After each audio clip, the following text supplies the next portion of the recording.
Hello my friends, welcome to LifeChangers, a program designed to give solutions to the problems of daily living. Today we will be talking about motivation, how to motivate our children. I have with me my wife, Mary Abraham.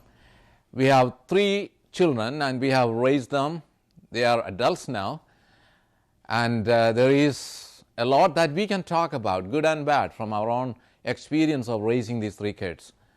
And I also have my friend Mr. Johnson Thomas, who has 2 kids, and we have been friends for a very long time. And actually, our kids, they were raised together, and there is so much that he could share from his own experience of raising 2 wonderful kids. And we will also relate all of this to Bible, and we will look at some Bible truths when it comes to raising children and motivating them. Mr. Johnson Thomas, I am so happy to have you with me on this show. Honored to be here. And of course, my wife, Mary Abraham. Well, let me ask you this. What's something that you learned from your own experience of raising your kids? Well, first of all, it was not easy. Okay. It was very hard. Raising kids to the level they are in now, not all because of our doing, but because of the grace of God, they grew up to be what they are right now. But at the same time, we had a lot to do with it. Mm-hmm. You mentioned motivating children. From a very young age, our children look up to us. Growing up, they look at us and see how we are motivated and for what reason. If we are not motivated, we cannot instruct our children to be motivated. If we don't have any goals in life, we cannot tell our children to have goals in life. They watch us from day one. They learn from us and then learn from their friends, mm-hmm, as well as from schools. But most of the learning comes from family. Our time together with our kids, the instructions we give them, the way they learn, the way we evaluate their learning and what they do and what they want to become. We discuss these things. And especially when they see us motivated, having goals in life, like I mentioned earlier, they get motivated automatically. And a little push will really help. A lot of the parents are motivated to make money or they have certain goals in life, but that's not the motivation I'm talking about. I'm talking about actualizing something in life, fulfilling their dreams or going for their goal in life. And they may divert from it once, twice, or 3 times, but with proper help and guidance, they can be motivated with involving them with the right company, doing things for them and being with them, helping them in every way you can, discussing their daily issues with them, school issues, their friendship issues, their growing up issues. These are the things that parents should talk with them and lead them and guide them into that. And thankfully, our kids listen for the most part, and they are in the shape they are in now is because of that listening and motivation that we provided, and also what they have learned from their good friends and also from school. Thank you for sharing that with us. One thing that I have always admired is the way that you have encouraged your children. You're one parent who really didn't stop them from what they wanted to do. You always encouraged them and went along with them and took them all the way to be what they wanted to be. Mm-hmm. And that is something that I learned from you. On the other hand, I know personally, although being a psychologist, I have always encouraged them, but I also set limits and also guided them in certain ways. That, I mean, whether for good or bad. And I personally think it worked out for good. And same thing about my wife too. We have been always, when it comes to our children and their education, their ideals and so forth, we have been always together on the same page. And we never had any conflict with that. And that's something that I'm thankful to God for.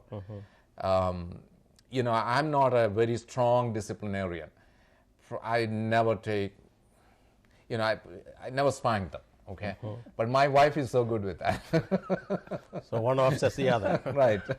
But my hard words were not always very pleasant. And I regret for that sometimes, okay? But she's very scriptural when it comes to using the road. But thank God they're all doing good. And I mean, it's not us, but I'm sure it is also the Lord. Now, I know you're very involved in our Bible teaching ministries. Let me ask you this. What Christian principles or biblical principles have been useful while you were training or raising your children? The very basic principles in the Bible that we see that, for example, train up a child in the way he should grow, then he will not depart from the ways of God. And that I instilled that in our kids from the very beginning. Thankfully, we were able to send our children to a very good Christian school from early age. And they learned a lot of the biblical principles from their teachers too. And every day we took them to school. I dropped them off in the morning. My wife would pick them up in the afternoon. So we had this conversation going, driving into school, driving out of school. Both time we had conversations going on. What happened in class today? What kind of learning did you have? What did you eat for lunch? What was your breakfast? Was there any missionary training today? And this being a Christian school, they have all kinds of training which involves Christian missions and even giving a nickel or a dime for the Christian mission and all that.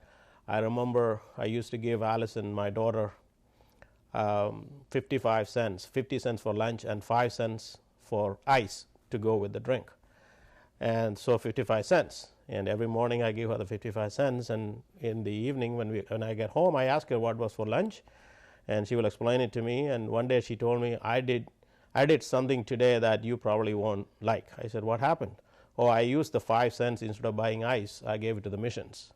And I said, why would you think that I don't like it? Because you gave me the money for lunch and I used it for something else. I said, no, that's a wonderful thing you did. What motivated you to do that? And she said, the teacher explained something about poor kids and they don't have any shoes or toothbrush or something. So I figured my 5 cents each day will probably help them. So right there was a principle that she learned on her own from the school at the same time with my support that motivated her to become what she is today. In that example, I learned that she actually taught me a lesson or two. Wow. Wow. I mean, I can share a couple of experiences too. I'm sure you may have something to share too. I remember this one time we went for a crusade, and at the end of the crusade, I saw one of our sons really emptying out everything that was in his wallet to give to the preacher. See, some things that we have planted in their hearts when they were young, right. We are no thinking at that point this would have some fruition at the end, in some special ways. Right. I'll just give you a small example. As you know, my daughter has her own law firm right now, and basically she has recruited lawyers who are of the same values and same worldview and same faith. And they have, for example, every day starts with their own little devotion and prayer in the law firm. And they have started their own youth ministry now. And when I think of all those things, I used to wonder, how did that happen? I mean, we never asked them to do all these things this way.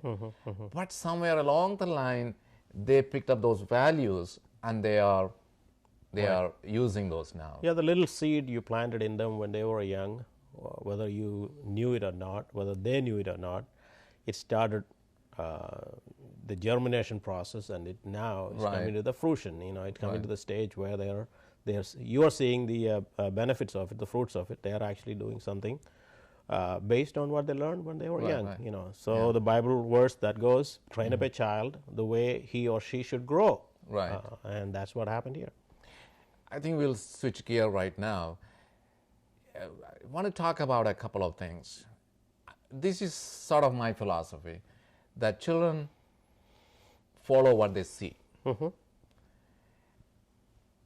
And basically it has been my experience too, that we go in the direction that we look. So whatever becomes so glamorous to us is what we pursue in life. Right. So what we present before our children is what they're going to pursue in the long run. What do you think about that? To a certain extent, yes, that's what they will do. But our dreams are not their dreams. Right. They're two different dreams. Correct. Our job is to encourage them to excel in what they are good at. Correct. I'll give you an example. When my son went for his college education, he wanted to take up chemistry. I asked him why you want to do chemistry, and he said, well, after a couple of years I can decide which way I should go, whether in the medical field or the engineering field or the IT field, this will help me. Well, I didn't take his word for it. I did some examination of my own, and I found out that the first couple of years when you're in college, you are actually doing all kinds of preliminary or prerequisites. And after 2 years, you go to the major that you want to go. And I also found out that chemistry and all the other classes that he takes, organic chemistry or physics or math or English or social sciences or whatever, is required courses to do a major, whether in the field of medicine or in engineering or in information technology or wherever. After 2 years, he decided that he's going to pursue his dream, which he had from age 8 or 9 when I first bought him a computer, that he was going to be a computer engineer.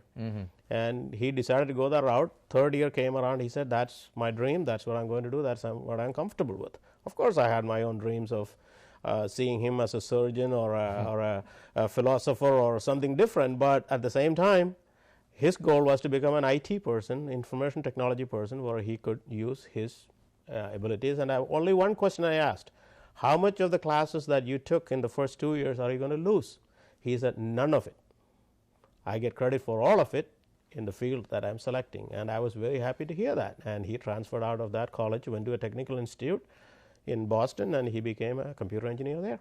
So I pushed him in the way I thought I should push him, but at the same time, when it came time to make the decision decision for the major that he should select, it was not my decision, it was his decision. So motivating kids in the way they should grow and go and become somebody is important. At the same time, give them the option, work with them so that they'll be comfortable with what they are comfortable with. Right. Did you know my youngest son basically followed Jason? In the beginning, Jason was his role model. He wanted to become a computer engineer too. I think that has changed now, but for a while, Jason was his role model. Yes, you support that view. Yeah, children go in the direction that they look. I'll give you another example. I took Allison for her college orientation. The first couple of years I spent with her in the dormitory. I took her to different classes. She wasn't sure what she was going to do.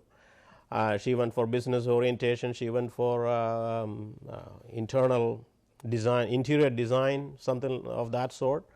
And I sat with her in all those classes. I waited outside the classroom, the orientation room, for her to come out. It was a sacrifice. It was 2 to 3 to 4 hours each session, and we just waited. And my wife was home that time. She could not come because of her accident, but I went with her, spent a lot of time with her. So spending time with kids and also encouraging them in what they want to do. After 2 classes, she came out and said, this is not what I want to do, this is not what I want to do. So the second day I asked her, what is next? She said, I'm going to go for an English major orientation. I said, what are you going to do with English major? She said, the president of Disney was an English major. I forgot his name. But I said, wow, that's great. That's the kind of dream. What will you do with it? Oh, I can become a writer. I can become a professor at a university. I can diversify in so many fields. But in talking to other people who graduated with English literature as their major, they told me you either become a teacher or you go to law school or whatever, and that's the end of it. And I actually know a kid who graduated from one of the colleges here with an English major. Now he's a waiter in a restaurant.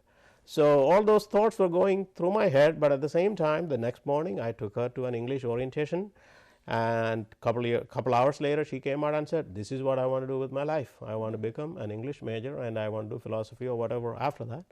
And that is what led her to the next level when she went for her master's. She's now a writer. She has co-authored a book with Ravi Zacharias. She did not even give me a copy when I saw her the other day because she wanted to keep it quiet for some time. I respected that. Although I was anxious to look at the book, she did not give me a copy. She said, I'll give you a copy when in the right time. So I'm waiting for her to give me a copy so I can read it. So she has written many articles, and she's on the internet, and she has calls from different companies, publishing companies and all that, to do articles for children's books and introductions and this and that. It's all because of that one orientation that I did not pull back from her. It was probably orientation number 3 that I had to sit through and be there with her and encourage her. And of course, that was not what I planned. I actually had a job lined up for her at my firm. And the people in the firm actually, even before she went to law school, they said, hope you go to law school and you have a job here. Wow. And that's not what her dream is. And she actually took LSAT. She came out good with it. But she told me LSAT is good for 5 years. I can go to law school anytime I want. But she chose a different path for now, and it's working for her. And I'm so glad, that she's doing what she's doing.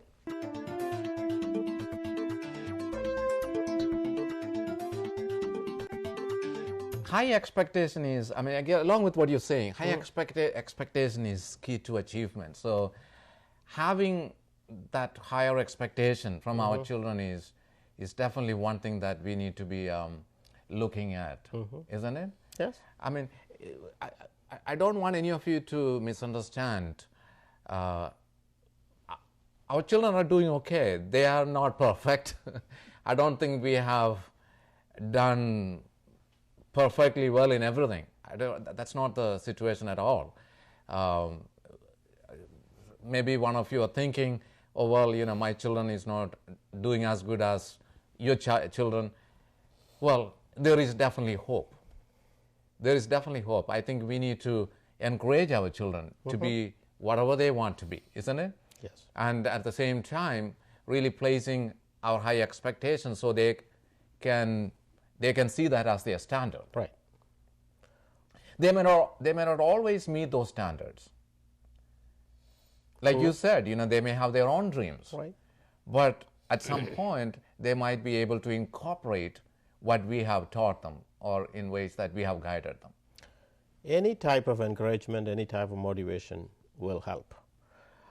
Setting goals is very important. Anybody can be coached. At this age, I can be coached to become a medical doctor, but although I don't know the first thing about science. Anyone can be, but I have to have some interest in it. Unless I have some interest to pursue that dream, there is no meaning in coaching or motivating me. But general motivation is always good. Setting up goals is good. But at the same time, setting up goals that are so high and the kids will fall or fail, then they become discouraged. And we should not put them in a dilemma like that. And we should not decide their goals. They should decide what their goals are, but encourage them, help them, provide the support they need, take them to a seminar or buy books for them, or, be with them every step of the way. And that is the best part of motivation you can do. That's what I have learned from my experience. When they want to go to a bookstore, go with them.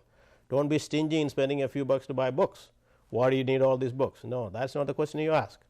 When can you finish reading so I can buy more for you? That's the way we should motivate them and encourage them. Right. Yeah, I remember during the summer times, during the vacation times, my wife used to insist that they pick up books from the library and read.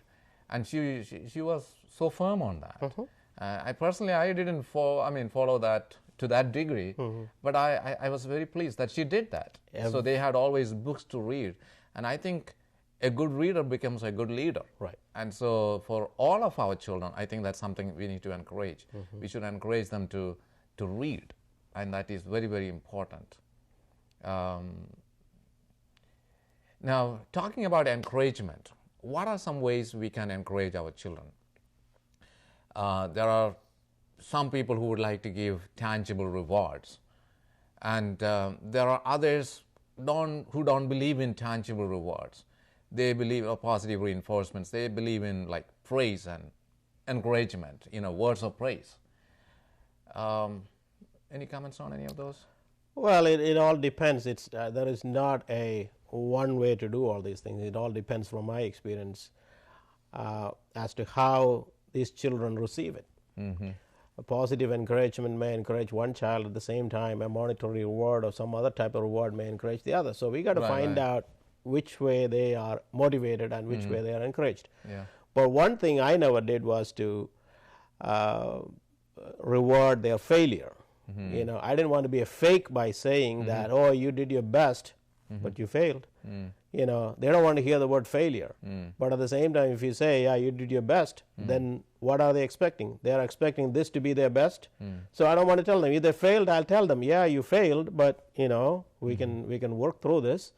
We can probably choose a different track, and maybe we can find out as to why you failed. Is it because you had no interest in it, or because you didn't study, or is it because of your friendship and your because you were thinking something else, or whatever? Figure out, analyze the situation and find out why they failed, and if there is a way to get them out of that rut and bring them up, or change the route, change the track.